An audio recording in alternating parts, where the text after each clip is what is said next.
Daunt and Dervish by Guy Meredith, starring Anna Massey as Josephine Daunt and Sylvestra Latouzel as Susan Dervish.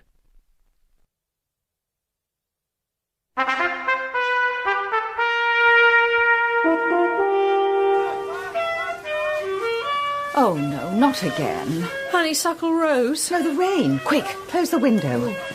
We'll never get it hung out at this rate. We have had it hung out. But not the right way. Broad, white diagonal in the top left-hand corner. Otherwise, it's a signal of distress. Rather appropriate, I would have thought. Besides which, with the quantity of Union Jacks draped all over London, I don't imagine the Queen's going to take the lack of our broomstick flagpole personally. That's not the point, Susan, is it? The point is that you're being a wet blanket. You won't enter into the coronation spirit. It was you who said it was vulgar. Vulgar, but vital.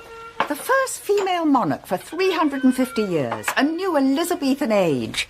It's the optimism of it all. Oh, just listen to Bill. I can see what you mean about optimism. My point is that he's not a great monarchist either. Few Scottish nationalists are, in my experience. But he's making the effort. Now do be encouraging. Josephine, Republican I may be, rude I am not. Well, ladies, what do you think? How's it coming along? Benny Goodman should watch his back. That's the magic of the old licorice stick. A while since I was in the school band, but once learned, never forgotten. All the notes still in there, just waiting to come out. They could probably wait a little longer, couldn't they? I'm just making a pot of tea. Yes, Bill, do allow yourself a break. It's only fair. No time, I'm afraid, Josephine. Only 2 more rehearsals before the street party. Sally Hastings demands absolute perfection from the Covent Garden Stompers. I'd hate to disappoint her. No. Well, quite. Yes, back to the grindstone. He's doing it for you, really, Josephine. Sally Hastings may be notorious. Notorious? She's brassier than the whole Joe Loss Orchestra. You just need to be a little more demonstrative in your affections. Publicly demonstrative. As far as the outside world goes, the L word is lodger. But our relationship is none of anybody else's business. And if you're saying that makes Bill easy prey, well, are we going to answer the phone? If by we, you mean me. Hello? Daunt and Dervish, Detective Agency? Hello? Yes, could you speak up a little? I'll close the door. Oh, yes, I can hear you now. I see. Well, how urgent exactly? Well, I'm not sure. Where? Oh, well, in that case, we'll see you in half an hour. Josephine, put away the coronation mugs. We're taking tea at Claridge's. Magna Carta Pictures, a great institution. 12.5 years of existence. In 12.5 years, I, Ricard Biro, have brought romance and defiance to the lives of the British people. What got the British through the war? Pluck. Pluck, that is what. And Magna Carta Pictures is as British as pluck. I'm sorry? This is what Winston himself once said to me. Should be our motto. Perhaps, translated into Latin. But you know Winston Churchill? Of course. We are like brothers, almost. More tea? How is your cake? Delicious, thank you. Real butter, I'd say. Mr. Biro, you intimated on the telephone that there was a problem at the studios. Yes, of course. With every film there are problems. And I, Ricard Biro, I overcome them. When I arrived in this country, I did not know the meaning of the word defeat. Naturally, at that time, I did not know the meaning of many English words. And the specific problem that you cannot overcome? Are you interested in the cinema? I am, yes. Have you heard of an actress called Belinda Lane? No, I'm afraid not. Do not apologize. In 6 months' time, you will answer differently. She is beautiful, of course, but that is not all. She has talent, real talent, of the sort that only I, Ricard Biro, can recognize and develop. She will become one of the country's greatest stars. And the problem concerns Miss Lane. This is her first leading role. I thought she was ready for it. She was ready for it. But now something is troubling her. What sort of thing? That, Miss Dervish, is what I wish you to find out. But my instinct tells me it is an affair of the heart. And while no one is a greater romantic than I, Ricard Biro, it must be put a stop to. Put a stop to? How? You find me the man involved, Mrs. Daunt, and I will speak to him. I will explain to him that the heart is important, yes, but not as important as the future of Magna Carta Pictures. Waiter! Yes, Mr. Biro? Bill this to my suite. Second cousin to the man who invented the ballpoint pen, Ricard Biro entered the film business at the end of the silent era, working in his native Hungary before moving first to Germany and then France. Resident in Britain since 1940, he is as renowned for his extravagant lifestyle as for romancing his leading ladies, being once described as the man who put the ogle in mogul. Really? That's interesting. Go on. He had a string of patriotic successes during the war, including Heart of London and the epic Those Daring Skies. Oh, yes, I saw that with a boyfriend. What was his name? He was in the Marines. Susan. Oh, well, that's about it. Despite his once glorious catalogue, there's nothing much to speak of in the last few years. Based here at Runnymede Studios, he's been reduced to turning out cheap comedies, often shown as second features. It seems the war made him, and then the country forgot him. Rather like Churchill. Except, of course, that we didn't get rid of him. He's back in power. You think they're really on first-name terms? Well, it's not impossible. The old boy's something of a showman. But what about Belinda Lane? Now, she is a dark horse. Very little more than Biro told us. Under contract to Magna Carta, started in bit parts, working her way up. Is that her? Oh, she's certainly beautiful. And there's temperament in those eyes. So she might be having a steamy affair with her boss. If so, it's unlikely that Bureau would ask us to investigate it. No, whatever or whoever it is that's bothering Belinda Lane, we'll have to see her in action. And for that, we need to find Soundstage 1. That building over there, I think. Oh, or was it? Ladies, you look lost. May I be of any assistance? Possibly. Do you work here? Not exactly, but you'll be looking for the Dr. Jekyll and Mr. Hyde shoot. How did you guess? Not difficult. Follow me if you please, ladies.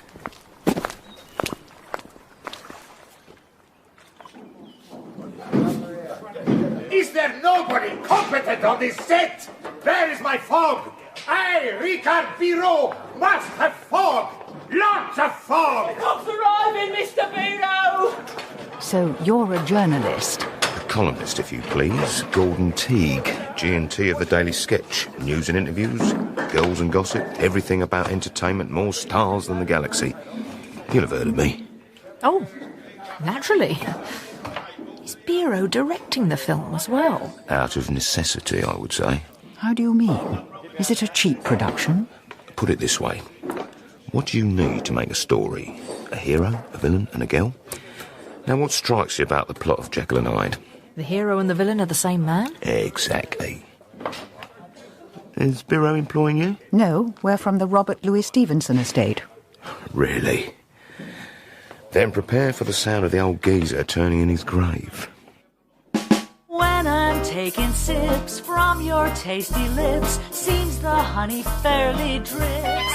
Your confection, goodness knows, honeysuckle rose.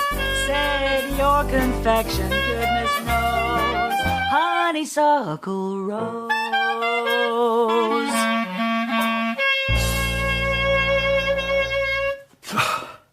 Sorry, chaps. Sorry, Sally. That's all right, Bill, my love. You're doing your best, I know you are. Why don't you stay behind for a little work on your embouchure? And where are my actors? My actors! Mr. Biro. I say, isn't that... It is. It's Freddie Tinsley. Oh, Minnie. I beg your pardon? That was his catchphrase. We used to love Freddie Tinsley in music hall. I had no idea he was still going. Is he under contract here? Why else would he be in a picture like this? Forgive me for asking, Mr. Teague, but if you have such a low opinion of this film, why exactly are you here? There's the reason right now. All right, I'm here. When are we going to get on with it? Belinda, my dear. Isn't she lovely? Isn't she the loveliest thing you've ever seen? You're here to write about Belinda Lane. I'm here to do her whatever service I can. Now then, Freddie, In this scene, you have taken the potion. Right. You stumble from the house, voicing your anguish, ready to defile innocence wherever you find it. Right. Meanwhile, you, Belinda... I've read the script. Oh, for goodness sake, can't we just get on with it? Of course. So, fog! Starting to fog, Mr. Biro. And action!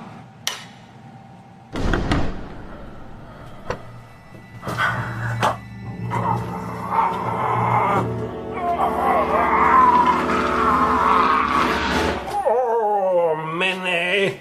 So I will, my wheelbarrow, through streets broad and narrow. Where the hell is everybody? Cut the fog! Cut in the fog, Mr. Biro. God, I can't see a blasted ow! Belinda, are you all right? Do I look all right? I'm not sure I can see you. I am bleeding from the knee. I'm wearing a dress that has less material than a tea towel. Victorian Welk sellers were very poor. I am appearing in the worst film ever made, and I have had enough. I'm finished, you hear me? I'm through. Belinda, come back, my darling. My darling.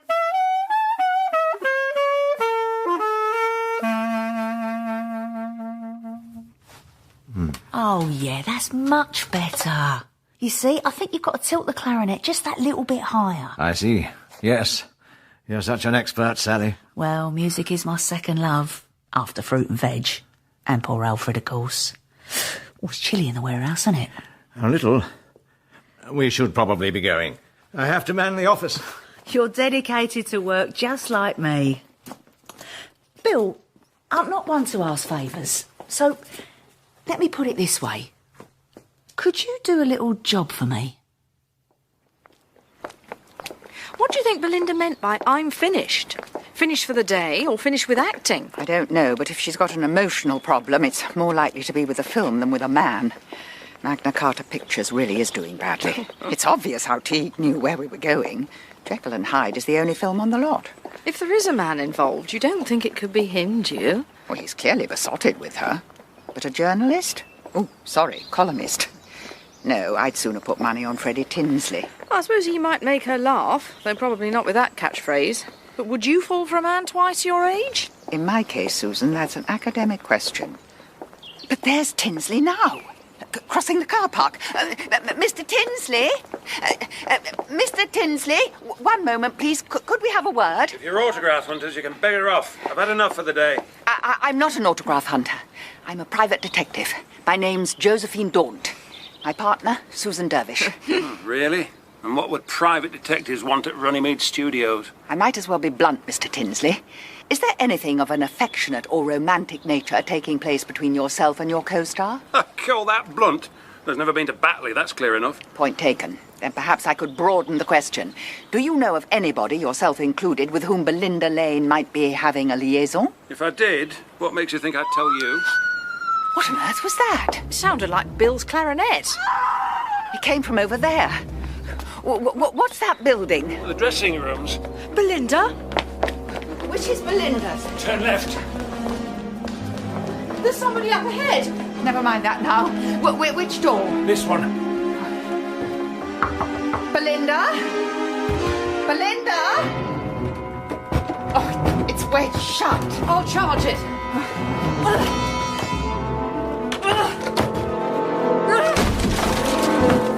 Oh, my God. Is she dead?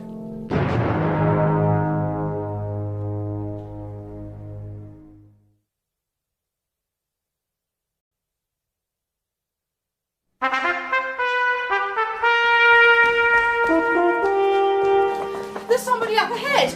Never mind that now. Which door? This one. Belinda? Belinda? Oh, it's wedged shut. I'll charge it.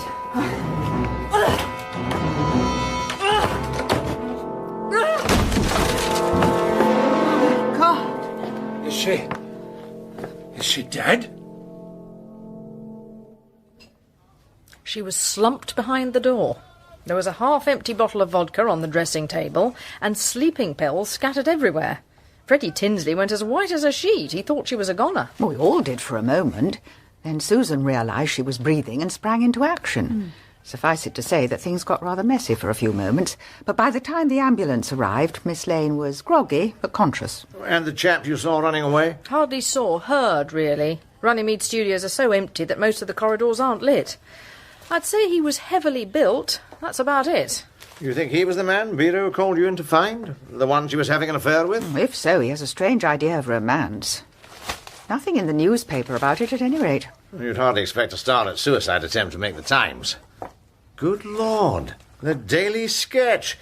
Josephine, I've never known you identify so closely with the masses. This coronation business is going to your head. We met a sketch columnist out at the studio, name of Gordon Teague. He doesn't mention anything. No, odd that, isn't it? I think we should have a word with Mr. Teague. If he's a journalist, you're unlikely to find him in before lunch, or for some while after, come to that. Then that will give us time for a trip to Runnymede Cottage Hospital. Bill, you'll man the office, won't you? Of course. Just one thing, though, concerning the jazz band. Oh, that. Yes, Bill, do get in as much clarinet practice as you can while we're not here to disturb you. No, it's something else. The singer, Sally Hastings, of Sally Hastings Fruit and Veg. What about her? She wants me to do a job for her. Shouldn't take long, apparently. Just an hour or so. And she's paying. Do you think we should have brought flowers? Difficult to know with an attempted suicide, isn't it? Are you congratulating them on failing or wishing them better luck next time? What do you think?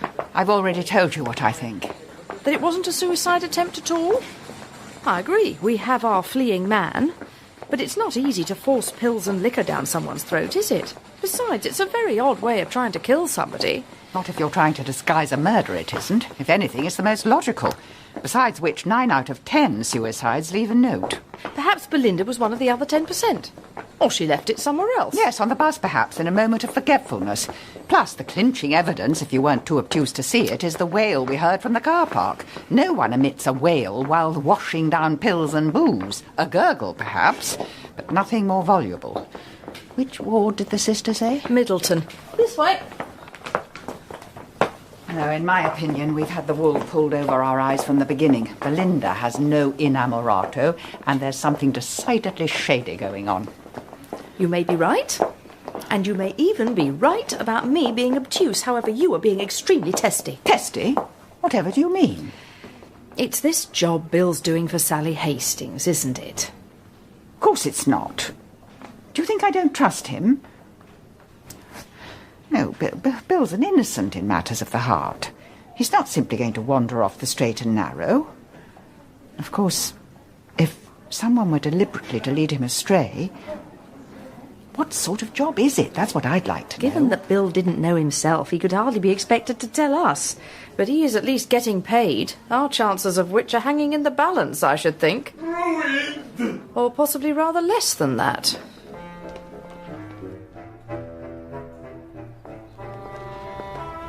We was all from the borough, my family. And Elf too, of course. Fruit and veg people, the lot of us. We don't know anything else. You've a fine singing voice, if I may say so, Miss Hastings. Sally, please. I do like a warble. I'm looking forward to the concert, no end. But in the meantime, business must go on, mustn't it? This is where Elf breathed his last, poor soul. Well, Sally, he's in a better place. Actually, he's in the basement. He's where? That was all that was left of the house after the bomb landed. Down we go. Don't forget the spade.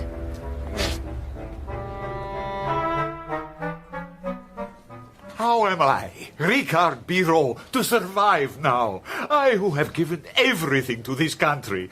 The film is finished. I am finished. With no star, I must close the production. What will become of me? Of me, Ricard Biro? You'll be asked to leave the ward. That's what will become of you. But nurse... Sister, if you please. Go on. Off you go. You've disturbed the patient long enough. And you two have 1 minute precisely. But sister, I must stay with my star. She needs me. Belinda, do you remember us? Your dressing room? The ambulance? What? Yes, I'm a little confused. Hardly surprising under the circumstances. I'm Susan Dervish. This is my partner, Josephine Daunt. We're private detectives. Private detectives? It's a long story. What we really need to know is whether somebody means you harm Belinda. Private detectives? You took an overdose, but there was also somebody running away from your dressing room. There was? Who? He hadn't entered the room? No. What did he look like? Well, unfortunately, we didn't see him. Belinda, do you have enemies? Yes. Yes, I do. Powerful enemies. Who are they? No, how do I know I can trust you? Perhaps because we saved your life? Yes, but... All right, that's enough. This woman needs rest. One moment, please. I'm not sure what to do for the best. Come on, I said out. Please, sister. Out, come on, out.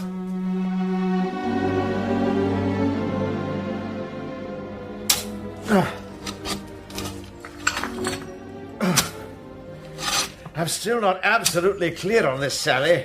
You said you wanted me to help you transport some money. And so I do. But it's with Elf. It's in his casket. Now, wait a minute. I don't want to disturb your husband's ashes. Don't worry, it's probably not even him.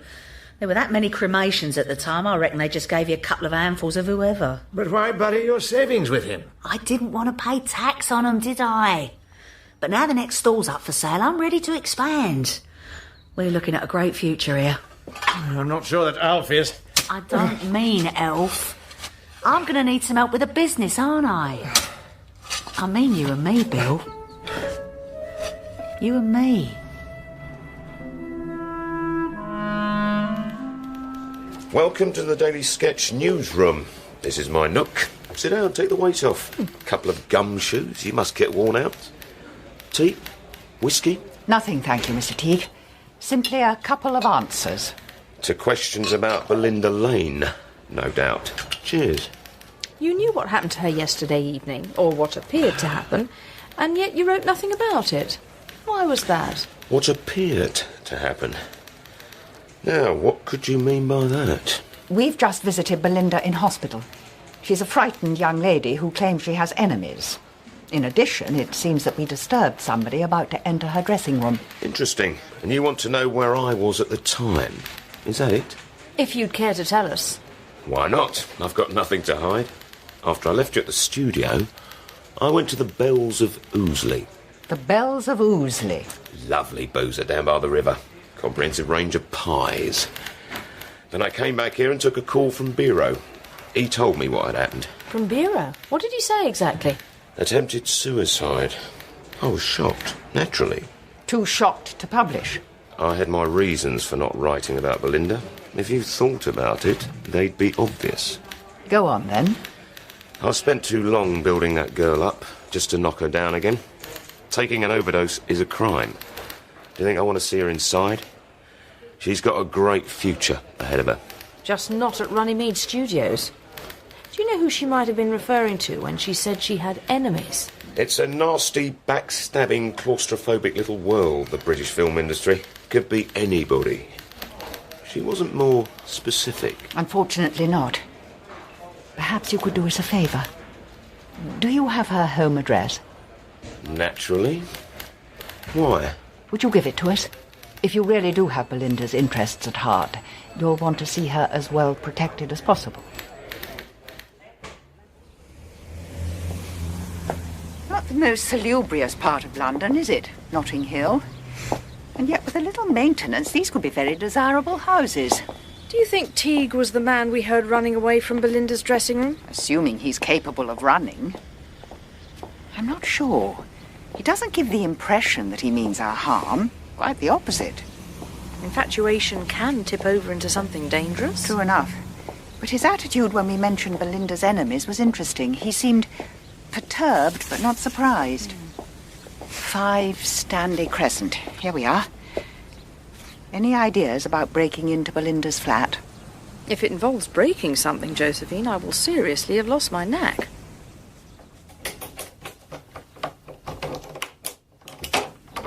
Et voila! Versatile things, hairpins. Not so much in your case as you don't use them in your hair. Did you ever consider a life of crime, Susan? It lost out to special ops. Crime on a salary. Albeit an egregious one. Hardly the most palatial of flats, is it? Belinda's obviously not on huge wages either. And meanwhile, Bureau's living on tick at Claridge's. You search the bed end, I'll take the sit. Mm-hmm. I suppose Bureau himself is the other candidate for the running man. He's no sylph either. And he has something else in common with Teague, both claiming to be the making of Belinda. A typical male construct, the idea that no woman can be a success on her own merits. One came across it time and time again during the war, always being taken for someone's secretary. Quite. Hello. What have you got? A pile of post, recently opened by the look of it. Take a look at this. By the rights invested, powers of the... You've left your glasses in the office again, haven't you? I can manage. It's a visa to work in the United States, isn't it? Yes. A glorious future indeed. But if you think that's interesting, take a look at this one. Ah. Oh, it's handwritten. Of course I can't make it out. Well, that's not the only reason, Josephine. It's also in Russian.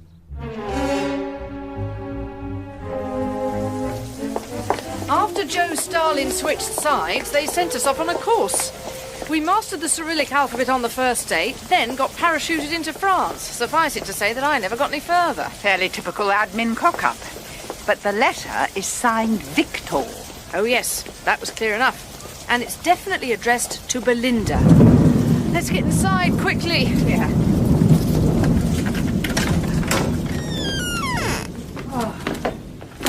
The English summer. Goodness knows what the coronation will be like. I'm sure someone will lend the Queen a pair of wellies and a pack of mac. Susan.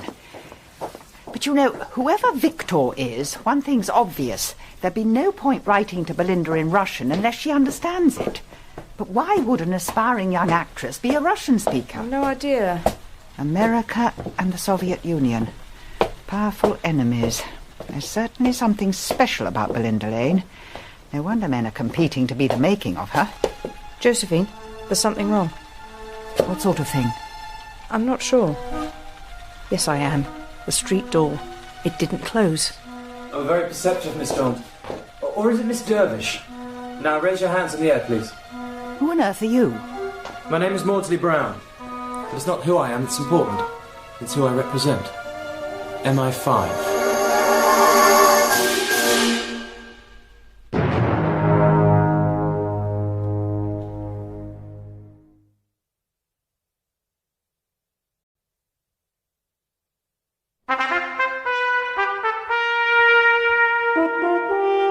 Josephine, there's something wrong.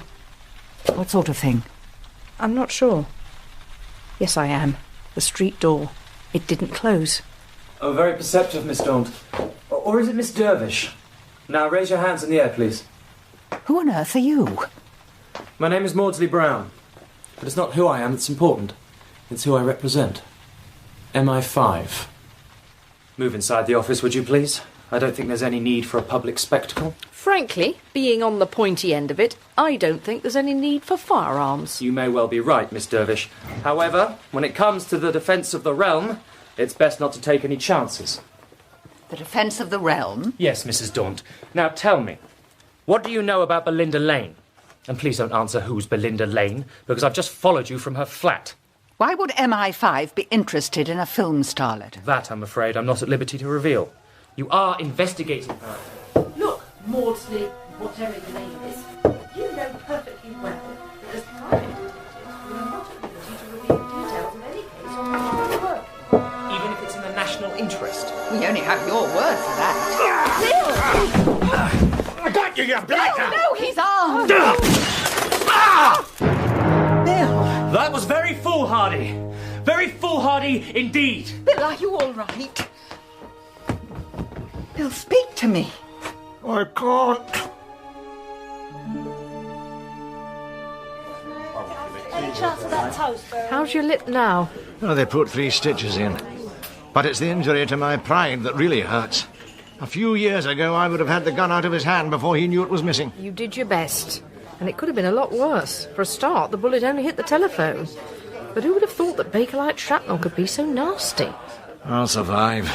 At least it meant the double-barreled menace beat a hasty retreat. Mind you, it'll play hell with my embouchure. The clarinet. Oh. And it was going so well. Although in some ways it might be for the best.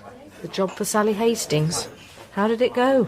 The first part was simple enough. I disinterred her dead husband's ashes, which were mixed up with her life savings. It was after that that things got a bit unusual. Unusual? She wants me to go into business with her. Business being only the start of our collaboration. Ah. I told her I was happy enough here, but as Josephine doesn't want to let on that we're, intimate. Here you are. 2 breakfast specials, sausage and beans on toast. It's all coming off the ration now. I don't have to skimp with the lard. No, indeed. How's the preparations for Tuesday coming, Mr. Mackey? I do love a street party. I'm preparing a little culinary surprise myself. Coronation spam, I'm calling it. Oh, Beryl, thank you for the use of your phone. I'm afraid it may not be the last time we have to impose on you. Oh, my pleasure, Mrs. Daunt, my pleasure. Well, did you get through to any of your old Secret Service contacts? Yes, and they promised to check up on this Maudsley Brown character. However, there's rather more urgent news regarding Belinda. She's checked out of Runnymede Hospital. Really? But that can only put her at risk. Precisely. She didn't say where she was going, but she didn't leave alone. She was apparently accompanied by an older woman whom the nursing sister described as being oddly dressed.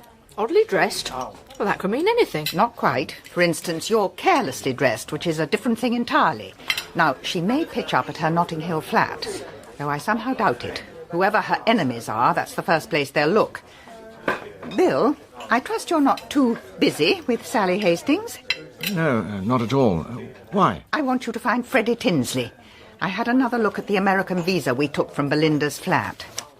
Now, it may just be an incongruous detail, but look at the valid from date. 2nd of June. That's Coronation Day. Well, perhaps she feels the same way about the whole rigmarole as I do. Possibly. But remember, there was still 3 weeks shooting left on Dr. Jekyll and Mr. Hyde before Bureau abandoned it. You mean Belinda knew in advance that the film would be abandoned? Exactly. Now, of course, her suicide attempt, if it was that, could have been designed for that very purpose. On the other hand, she couldn't be sure that Bureau would halt the film. Unless she's in cahoots with him. It seems at least possible. Freddie Tinsley, as her co-star, might have some insight into that. Leave it to me. Meanwhile, Susan, we should follow up Belinda's other international connection. The Russian letter? We'll need a translator. Where do we find one on a Saturday morning? As it happens, I've got a pretty shrewd idea where we could find quite a few. Taxi! Taxi! I'm busy, mate. You should be nice. And a happy coronation to you, too. Bill, where you off to? Oh, Sally. Hello. Oh, listen, bad news, I'm afraid. I'll have to drop out of the band. How do you mean, drop out? I sustained an injury. What sort of injury? Well, it's not only that. To be honest, Sally, I was holding you back. I felt embarrassed in front of the other chaps. The other chaps? But it's not the other chaps who matter, is it, Bill? No, it's the overall sound. And it might be like Glenn Miller dropping the trumpet player. You might suddenly find something completely original. But I've already found something. Or someone, Bill. You know I have. Now, this injury. Is it anywhere I could kiss it better? No, it's on my lip. Oh, now if that isn't an open invitation, my name is... Sally! Precisely, come here. Sally, please, we're in public, and I'm working. And there's a taxi. Where? Behind you, at the corner. Sorry. Taxi! Taxi! Where to, Gav? Anywhere, and then Hampstead.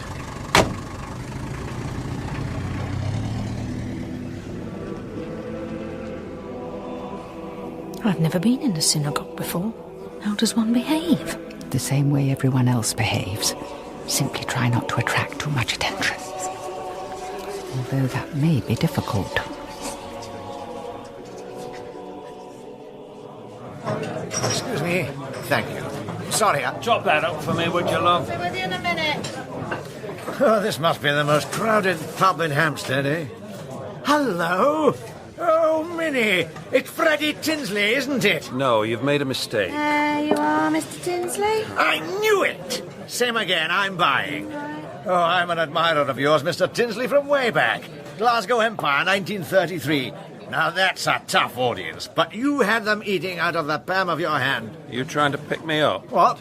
No. Why? Nobody drinks in the William IV unless they're queer.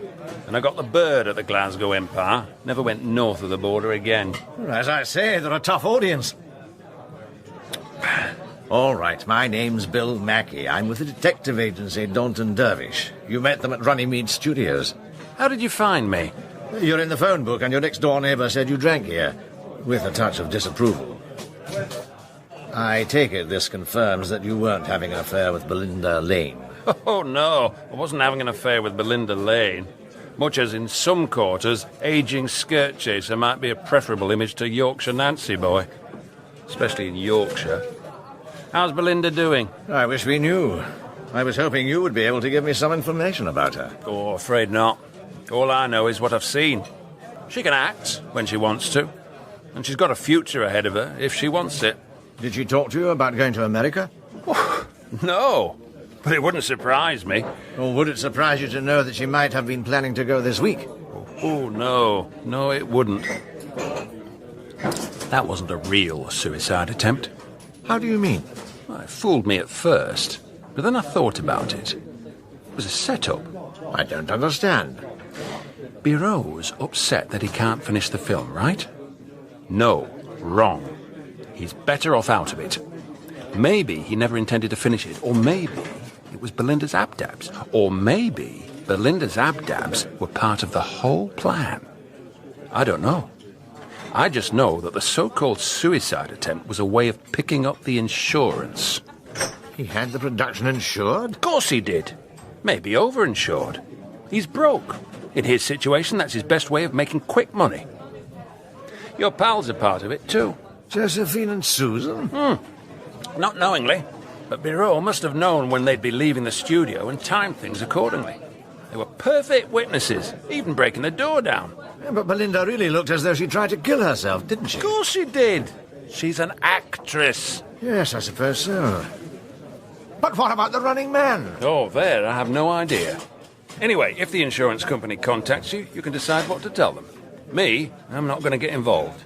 Cheerio. No, don't rush off. Can I buy you another? Got to collect my things from the studio before they close the gates for good. What if I give you a hand? Oh, you're not trying to pick me up. Just my bags, is that it? You know the really funny thing?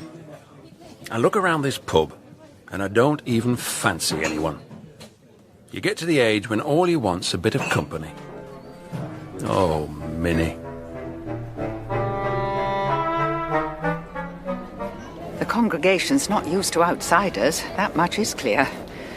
And we do look rather different when you take in most of the other women here, the older ones in particular. Oddly dressed. Exactly. They continue their traditional costume from the days before they fled their homeland, which for the most part was just after the First World War. That's why I thought we should come here. There are more Russian Jews in Whitechapel than anywhere else in Europe, including Russia. So Belinda is Russian Jewish? In origin, at least. I bet my hat on it. And this Victor? If she is mixed up in espionage, he could be her controller. Quite possibly. The rabbi's coming over. Ladies, you are strangers to our gathering here. Yes, I'm afraid we have an ulterior motive. We wanted help with the translation. Translation of what? This letter. It was written by a friend who'd forgotten how rusty my Russian was. I don't believe you. His name's Victor. I still don't believe you. Very well. We're private detectives. We're trying to help a young woman who's in some sort of trouble. She may even be connected to a member of your congregation. Then let me have a look.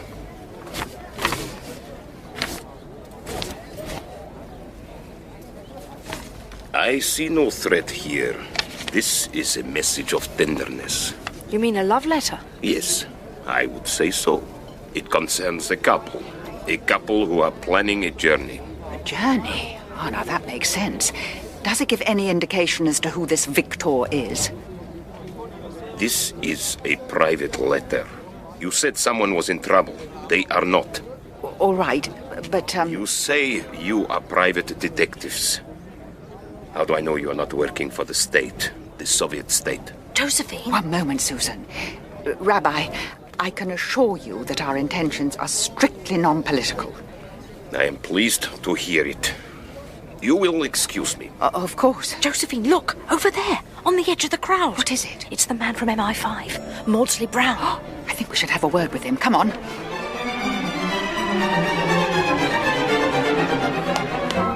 Oh, we've lost him. If he came this way, you think he's on Belinda's trail? Well, that's the obvious assumption. I was wrong to tell the rabbi that we weren't mixed up in politics, and I don't mind admitting that I don't like it one bit. I don't mind admitting that I'm completely lost. These East End back streets are a rabbit warren.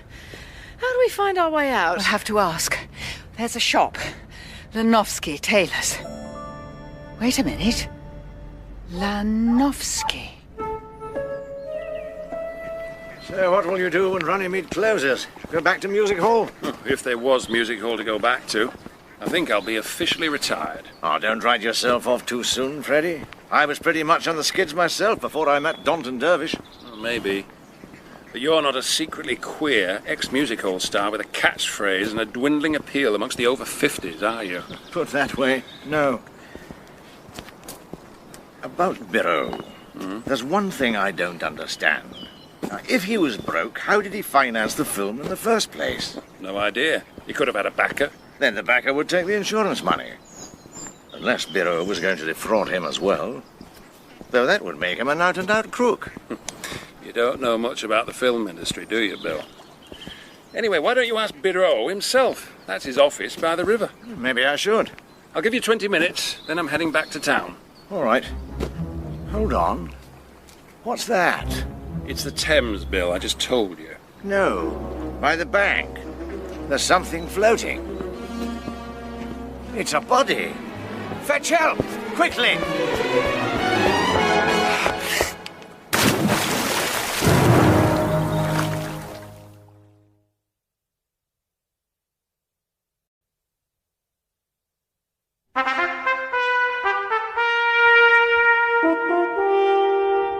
These East End back streets are a rabbit warren. How do we find our way out? We'll have to ask.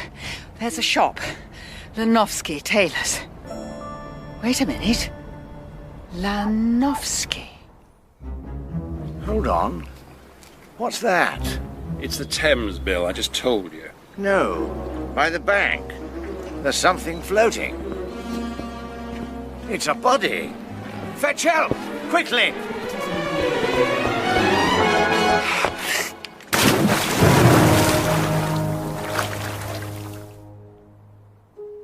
Don't trust them. Mother, please. Tell them nothing.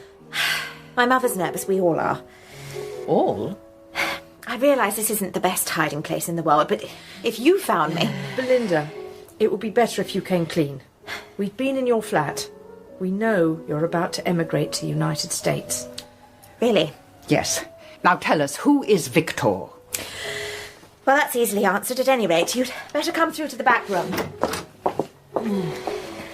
Mrs. Daunt, Miss Dervish, may I present Victor Chernov? I'm very pleased to meet you. Perhaps not under the most relaxing circumstances, but... Soviet disreg. Mother, please. All right, I'm going. Please, sit down. I'm afraid we're all at our wits' end. Well, I can see why you would be. Mr. Chernov, on the grounds that London isn't exactly full of Russian businessmen, do I take it that you work for the Soviet government? That is correct. I am cultural attaché. And you two are, together? Yes. For many years now. We met at the embassy. But because of Victor's position and my career, we've kept it quiet. But now you'll be leaving the country together. Victor, they know about Hollywood. I see. You have told nobody, I hope? No. However, I can begin to see the bind you're in. If Victor goes with you to America, he'll be defecting. The Soviets aren't going to be best pleased. Mrs. Daunt, I'm afraid that's only the half of it. All right, we've got him. Back the ambulance up. Are you all right, Bill? You must be frozen. When you've had your arms wrapped around a sodden corpse. Oh, poor old Biro. He'd been in the water some time by the look of him. Anyway, let's get out of here. You need some dry clothes. Possibly. But before that, I want to take a look at his office. And this is the perfect opportunity. Police are going to know you've been here. You're bringing half the Thames in with you. They could arrest you as a suspect. I've got an alibi. Now, you're trustworthy, aren't you? I can act trustworthy. That'll have to do. Now, you said that Bureau had a backer he was preparing to defraud over the insurance for the film. No, I said that was possible. Well, possibility can be so much more illuminating than hard fact. You've no idea who the backer might be. No. What exactly are you after? I don't know, but whatever it isn't here. Clear desk, empty shelves. What do film producers do for a living?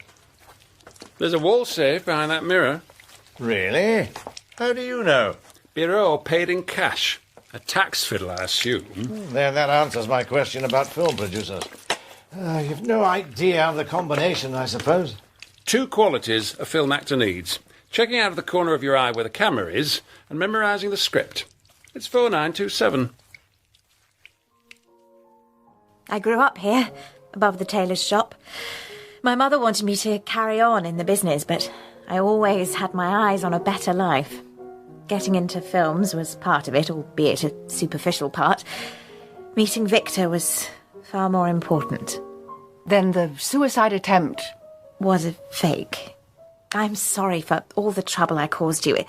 It's important that we leave the country as soon as possible. Before anybody gets wind of your intentions. Yes, exactly that. Victor.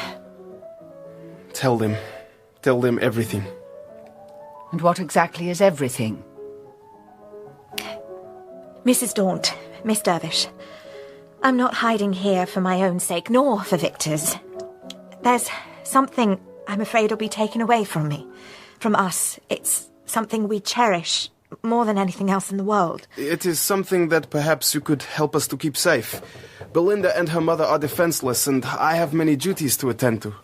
But what are we talking of? Mother, I've finished piano practice. Oh, well done, Oliver. And, Oliver, I'd like you to meet some very nice ladies. They'll look after you, I hope, for a couple of days.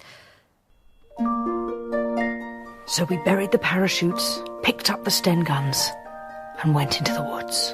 Were you wearing camouflage? Yes, of course. It was a moonless night. We slithered on our stomachs through the trees. Like snakes? Exactly like snakes. That way we couldn't be seen. Of course, there were German soldiers all over the place. In your position, I can't say I'd have acted any differently, but you have to admit, Josephine, that we're no match for the might of the Soviet Empire. I know. But Belinda and Chernoff do seem very much in love. And they're obviously scared. So they should be. Defecting's not something one undertakes lightly. That man you saw outside Belinda's dressing room, do you think he could have been a Russian agent? Well, I put that to Belinda, but she was in no position to tell. Mission accomplished. Oliver's finally gone to sleep. I told him a bedtime story about that night raid on the German munitions dump near Rennes. What 12-year-old wouldn't drop off to a tale like that? Bill, Susan, are we getting out of our depth? That's an apt phrase, given what happened to Bureau. And while the police seem to be working on the premise of suicide, given his financial situation. But if there is a killer at large, we could be in the firing line too. Exactly. However, there is something else. Here, take a look at these. I found them in Bureau's safe. Freddie Tinsley helped me smuggle them out. Newspaper cuttings? What are they? Reviews of Bureau's box office successes? No, nothing to do with the films in the least. They're all to do with an MP.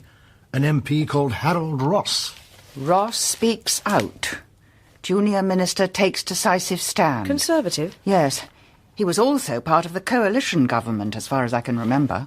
But why would Bureau keep cuttings on a cabinet minister? I'm not sure, but look at these. Soviet hobby horse ridden again. Ross rails at Russians. Do you think that's a coincidence? No. I think we should go and see Mr. Ross first thing in the morning.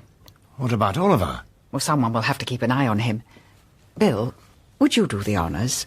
Or do you have a rehearsal? No, I'm out of the Covent Garden stompers. The lip, you know. Oh, how awful for you. What this house is in danger of underestimating is the extent of that threat. Oh, yes, we were allies in the war. Excuse me. But then are these free? Cause. Thank you. That doesn't mean we should turn a blind eye eye to the machinations going on behind what the Prime Minister has so aptly dubbed the Iron Curtain. Is that him? Yes. Here's the order paper. Harold Ross, Junior Minister for Home Affairs. We must act. We must not wait to be struck. We must strike first. Not by military means necessarily, but certainly by diplomatic stringency. Rather dashing, but something of a rabble-rouser. Churchill's lapping it up, though. Look at him. Ross certainly knows how to keep the old man happy. Do we need an embassy full of potential threats right here on our doorstep? What are they up to? Tell us why they're here, or send them packing, I say. Come on, if we're quick, we'll catch him in the lobby. When I'm taking sips from your tasty lips, seems the honey fairly drips. Your confection, goodness knows, honeysuckle rose. Said your confection, goodness knows, honeysuckle rose. Oh, that was lovely. Well, well, well, look who's here. Sally, chaps. The return of the prodigal. And who would this be? Young friend of mine, Oliver Lane. Oh? It struck me he might be of some use here. Hello. I don't mean to be rude, but don't you think it would sound better if you all played in time? Look, sorry, if this is constituency business... No, Mr. Ross, you're not our MP. Then perhaps you should find the chap who is. Now, if you'll excuse me. Mr. Ross, have you ever met a man called Ricard Biraud? A film producer? Phil, the Department for Home Affairs has very little to do with culture, much less with the cinema. We're not necessarily implying that this would have been an official contact, Mr. Ross. Then what are you implying? The body of Ricard Biraud was pulled out of the Thames yesterday. In his safe were a number of newspaper cuttings, all of them about you. Can you account for that? What? I think you heard me, Mr. Ross. Look, whatever the tragic event you refer to, the contents of a man's safe are his own business. Now, I'm afraid I really am in something of a hurry. It seems possible that Mr. Biraud had a mystery backer whom he was planning to defraud. Would you know anything about that? Would you by any chance be that backer? Your questions are ridiculous. Not only am I, as I have said, a busy man, I have better things to do with my money than get involved in some Dr. Jekyll nonsense. You're sure? I could not be surer. Because we didn't mention the name of the film. I must have heard it somewhere. Perhaps you'd like to have a think about where, Mr. Ross.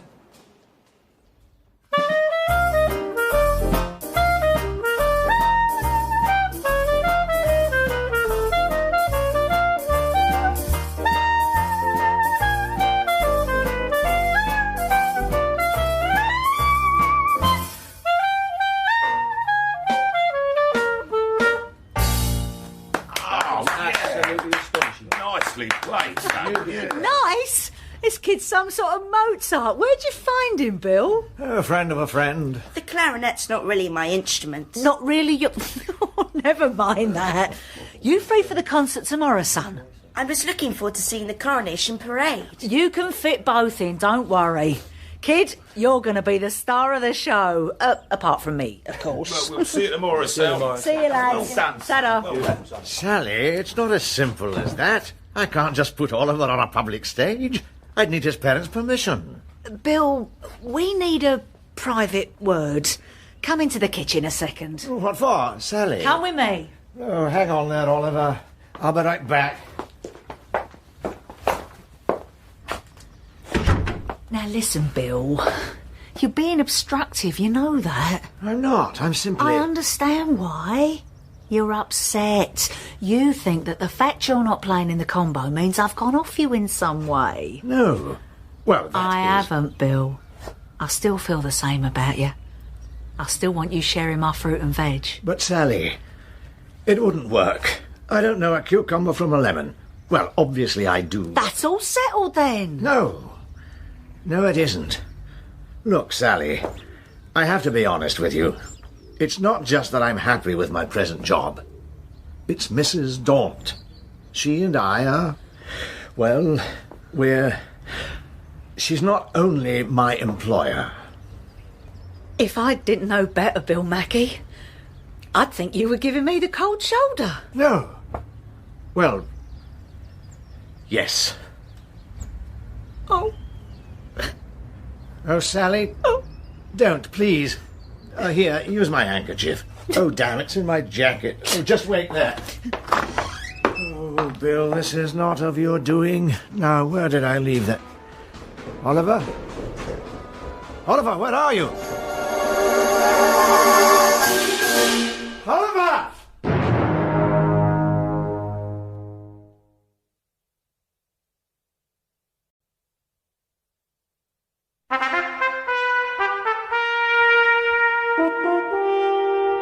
Oh, Sally. Oh. Don't, please. Here, use my handkerchief. Oh, damn, it's in my jacket. Oh, just wait there. Oh, Bill, this is not of your doing. Now, where did I leave that? Oliver? Oliver, where are you? Oliver!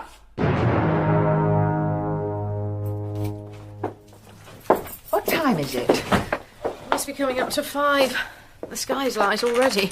I feel so guilty about this. We were in the rehearsal room. Oliver was right next door. No, Bill. It was my fault. You said it yourself, taking on the might of the Soviet Empire. So what do we do now? We scoured the area. Oliver could be anywhere. Halfway to Russia, even. We'll have to inform the police, I suppose. Though on Coronation Day, goodness knows how much time they'll have. Unless... Unless what? There's one incongruous detail. You heard heavy footsteps, Bill, like the ones we heard in the film studio. Logically enough. Whoever wanted to pressurise Belinda then finally kidnapped her son. Yes, except you heard no sound of complaint from Oliver. True enough. But he has a taste for adventure. He was enthralled by Susan's action-packed bedtime story, remember? Maybe the kidnapper said he was taking him to see his father. Possibly, but that's where I have my doubts, because if the kidnapper was Russian... Oh, who's that at this hour? Oliver? I'll get it. Don't raise your hopes, Susan. Oh, morning, Mr. Mackey. Sorry to call so early, but I was opening the cafe and I saw the lights on. I've bought you a bacon sandwich each. Thank you, Belle. That's very considerate. Can I come in? Unfortunately, we've got rather a crisis on. Oh, all right. It's just that I've got a telephone message for you. Really? Yes, it came last night. I wasn't sure how urgent it was. Now, where did I put it? Here you go. I'm afraid the paper's got a bit fatty. Something unreadable. Thrown out of something unreadable, something years ago. Yes, that was it. That was what, Beryl? What did they actually say? Oh, can't actually remember. That's why I wrote it down, you see. Hold on. I'll hold it up to the light. Maudsley Brown. That's the MI5 man who shot our phone, isn't it? Yes, or rather, no. Thrown out of service 2 years ago. He must be from one of your Secret Service contacts, Josephine. He certainly behaved like something of a loose cannon. But he was interested in Belinda, wasn't he? Quite. I think we have our running man and Oliver's kidnapper. You mean Maudsley Brown was working for the Russians? Oh, those Ruskies, slippery bunch. Never trusted them since they switched sides in the war, even if they did come over to us. There's such a thing as loyalty, I say. Yes. Yes, Beryl, that's it. What's it? They switched sides in the war. That was what was bothering me. It's simply a question of maths. I think you've lost us, Josephine. Does this mean you have an idea where Oliver is? What? No, not directly, but I think I have a lead. Bill, you chase down Belinda and Chernoff, tell them what's happened, but tell them there's hope. Susan, you better come with me. We're off to Fleet Street. So Chernoff isn't Oliver's father. He and Belinda lied to us. No, to be fair, they didn't. They simply said they'd been in love for many years. But it couldn't be enough years. Oliver's 12, which means he was born in 1941 and conceived sometime in 1940. As Beryl brilliantly pointed out, the Nazi-Soviet pact was still in operation. The Soviets had no presence in London. And she definitely said they met here. So where does Oliver's paternity lie? I've got a suspicion. But first we need to consult the acknowledged world expert on Belinda Lane. Here, the Daily Sketch building. At least on the way back we'll be heading in the same direction as the coronation crowds. Ow! Watch that Union Jack. You're lucky to find me here. Another hour or so and I'll be gone. You're clearing your desk. My last column comes out today. Rather fitting, I think. One long reign ends while another begins. Modestly put. Are you changing papers? Not just papers, Mrs. Daunt. I'm changing countries. Landed myself a job on the Hollywood Reporter. I've had it with this benighted country and its tin pot industry. The US of A awaits Gordon Teague. So whatever you want, make it snappy. All right. You know Belinda Lane has a son. Of course I do. Do you also know who the father is? Now, I don't give secrets away. Except in print, of course. It doesn't matter. You know his identity because at some point Belinda confided in you. And perhaps not only in you. She also told her other so-called champion, Ricard Biarrot. God rest his soul. Pass me that Remington, would you, Miss Dervish? Thanks. Ricard Biarrot was blackmailing that father, wasn't he? That's how he financed his last film, which he and Belinda then scuppered. She, so she could leave the country, he, to pick up the insurance money. You're not just a beautiful face, if I might say so, Mrs. Daunt. Wait a minute, I think I'm catching on. The father was someone whose reputation would be shattered if it was revealed he'd impregnated a teenage girl? Precisely. Harold Ross. Is that right, Mr. Teague? Wish me bon voyage. I've got a cabin waiting at Southampton. And if you see Belinda, tell her I'll be waiting on Sunset Boulevard. So Belinda and Ross met when he was her local MP? Yes, it came back to me. Before the war, he was in the Labour Party. After the coalition, he crossed the floor. He was originally the member for Whitechapel. Belinda's constituency. Except she would have been too young to vote. Though that wasn't on her mind, or his. She was desperate for a better life. But then she became pregnant and he dropped her like a stone. Well, that we can't be sure of. He probably supported her. In which case he's been paying out right, left and centre, reflecting his political positions, apart from centre.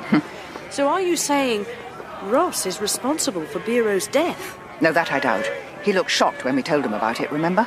That's where our wayward friend Maudsley Brown comes in. He's working for Ross? Precisely. Ross wants to put an end to the blackmail and to get his estranged son back. Ross is at Home Affairs, so he'd have relatively easy access to a disgraced MI5 agent. But that would still make Ross responsible for Biarrot's death. Not necessarily. If Biarrot was uncooperative and Maudsley Brown someone who can go off the deep end. So if we find Ross, we'll find Oliver? That's what I'm hoping. There's Churchill's car now. Ross won't be far away. I think I can see him walking along behind. But for a man who's taken possession of his long-lost son, he looks rather disconsolate. Perhaps I'm wrong. We need to attract his attention. I could knock his Homburg off if we found a suitable stone. Preferably without being arrested. All right. What about this? Oliver! Oliver! You've seen him? No, but Ross has seen me. Excuse me. Please. This is important. Sorry, sir. You can't go any further. That's a diplomatic area. Which is exactly why I have to get in there. Mr. Chernov! I need to speak to Victor Chernov! You're right in every respect, Mrs. Daunt. Every respect except one. I don't have Oliver. Maudsley Brown does. He's ransoming Oliver to you. For £5,000. I received the note last night. And you're paying up? Oh, yes. Maudsley Brown is capable of anything. I should have seen this coming. You knew about Belinda and Chernov, which is why you wanted him deported.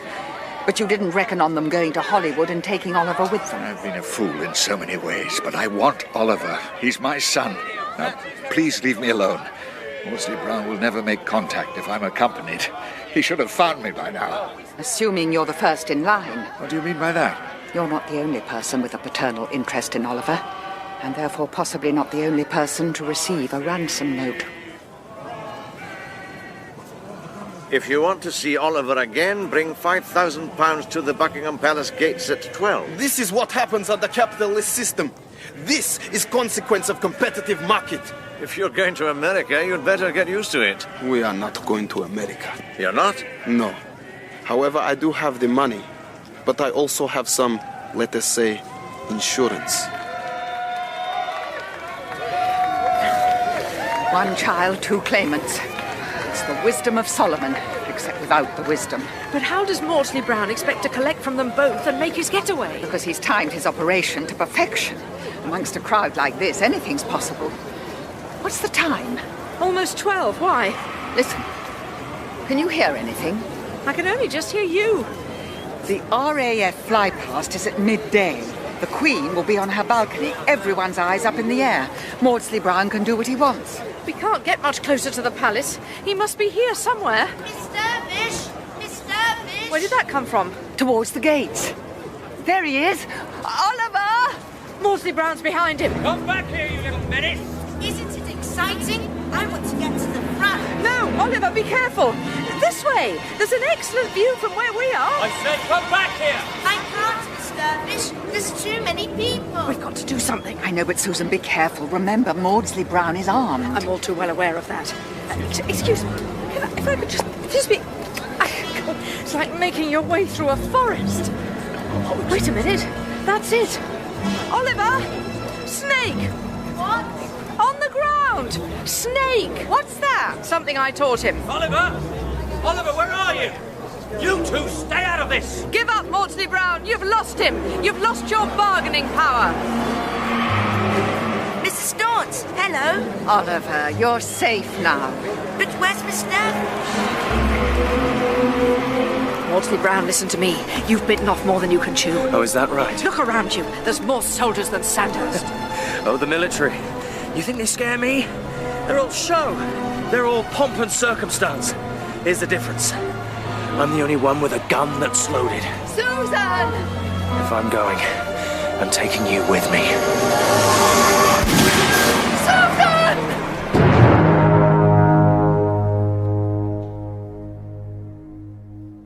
I can hardly bear to think about it. If it hadn't been for that Russian guard... Quite a sharpshooter, too. I distinctly heard the bullet go past before it hit Maudsley Brown in the shoulder. The marvellous thing was Oliver's attitude.